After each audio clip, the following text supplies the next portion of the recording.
First sip of coffee. Morning, guys. It's the weekend. We're in mid-March right now. It is chilly this morning. It's about 32 degrees Fahrenheit, and today's a project day. So it's been getting warmer. You know, afternoons we've seen some 60, 65. The one day we saw 70, which is wild, but we're still in like mid to late March where it's still really cold in the morning, but in the afternoon it's been really warm. And so we're creating today's my project day for me over at the ASIC shed. I'm trying to get ahead of spring, ahead of summer, with just getting the shed ready for, warmer weather. I've seen some 90 to 100 degree temps in the shed. The shed's set up for winter right now. A lot of that hot air is getting recirculated. And so we're heading over to the shed today, and we're just going to get a bunch of stuff done, and I'm going to bring you guys along. So let's go. Special thanks to today's video sponsor, Crypto Miner Bros. Crypto Miner Bros has been one of the top ASIC resellers in the industry since 2018, specializing in crypto mining hardware for not just professionals, but also home mining enthusiasts. Some of my favorite professional ASICs include the Bitmain Antminer L9 Dogecoin miner and the brand new Bitmain Antminer S21 XP Bitcoin miner. For home miners, I love the new Vault Miner D1 Mini, the AlphaPex DG Home 1, the iPolo V2X Ethereum Classic miner, and finally, the Canaan Avalon Nano 3S Solo Bitcoin miner. Crypto Miner Bros makes the checkout process easy for new miners looking to make their first purchase by not only accepting wire transfers, but also some of the more popular cryptocurrencies as a form of payment, like Bitcoin, Ethereum, Dogecoin, and USDT. Save an additional $70 per ASIC miner with special checkout discount code, The Hobbyist Miner. Need a safe, reliable, and trusted reseller to purchase your next ASIC miner from? Look no further than CryptoMinerBros.com. All right, here we are. If you guys are new to the channel, this is my ASIC mining shed. Built it once about 2 years ago, and then completely rebuilt it last August. And then the new design has been fantastic. This is actually our intake side here. So you can actually see some of our trenching from last August out to the pole. We actually put in a 400 amp dedicated commercial service. Comes in through and goes back to our meter base right back here. We actually have a Weather XM unit. Not sure you can see it with the sun, but right up there. So this is our intake side. And it's worked fantastic. Really, really good. We got lots to do today. On our exhaust side, you can see every ASIC has a dedicated exhaust on the back side here. So the inside of the shed is really our cold aisle, and our hot aisle is outside, which is fantastic. A lot of this heat has helped the chickens out during the fall and winter to keep them nice and warm. And it's worked out awesome. It's been great. This is an old kind of home garden style shed. It's 12 by 12, and it's worked fantastic. So lots of things we want to get done today. I'm going to walk in real quick here, show you guys. We actually just sent an ASIC out for hosting here and another one here. Room for expansion, right? So this is our typical design, sucking in air from inside the shed on our intake wall over there. But through the winter, what I've done is I've actually put a lot of ASICs in reverse like this to just blow hot air back into the shed. And that's really one of the things we have to change right now. There's another one down there.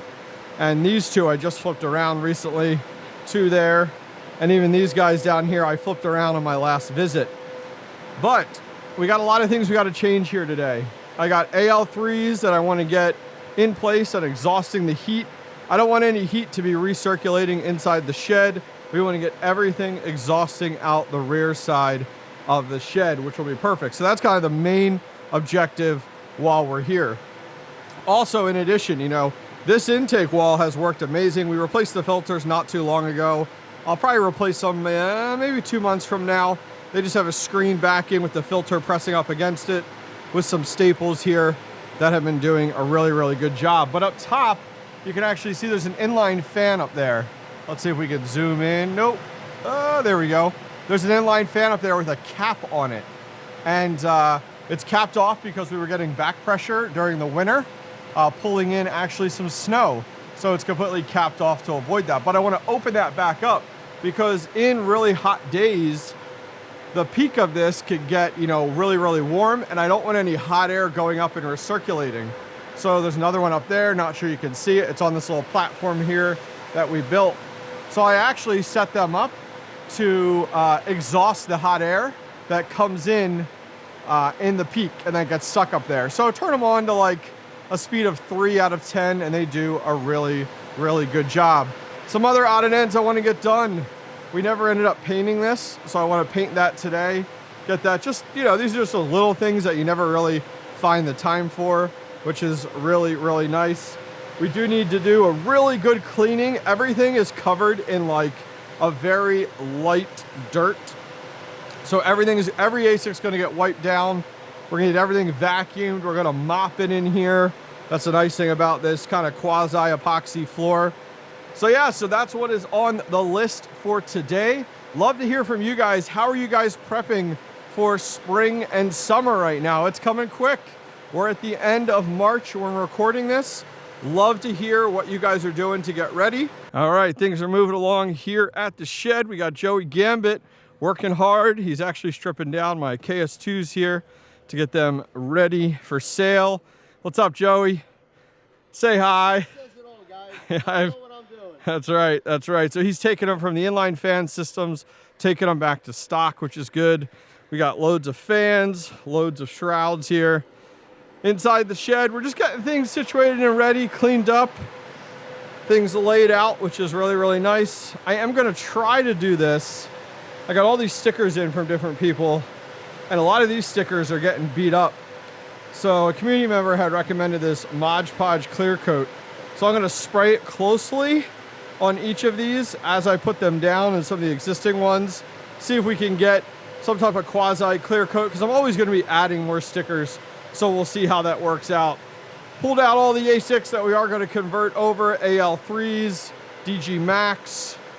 Should be good, I'm getting excited. All right, quick update here. Got a lonely D9. We're gonna be selling, parting ways with that guy. But look at this mess. Oh, always have fun here.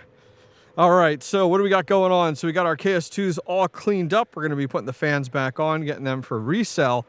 This is a gold shell DG Max. It's actually a Dogecoin script miner. Gonna find a creative way to get rid of these high RPM fans. Crypto Cloaks actually sells these. These are like generic shrouds. So we're gonna install these on here. I'm gonna kind of see if I can get away with fan spoofers on these. I'll let you guys know how I make out to get this running in our shed, because I need it to be quiet, especially as we get closer to summer.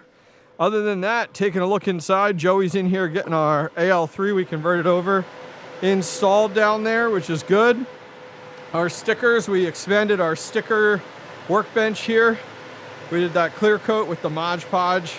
That's working out well, getting these to stick down, giving them a little bit of coat of protection. We got some paint on the wall to get that all finished up. So we're definitely making some progress. All right, mid-morning update. Our DG Max, this little thing here, we worked our magic. So we used those Crypto Cloak shrouds, which worked out well. I used dummy plugs inside here, so we're gonna see if that works out. And an inline fan, but hey, we are good to go. Other thing we did, I'll show you real quick. Joey got this done, which was nice.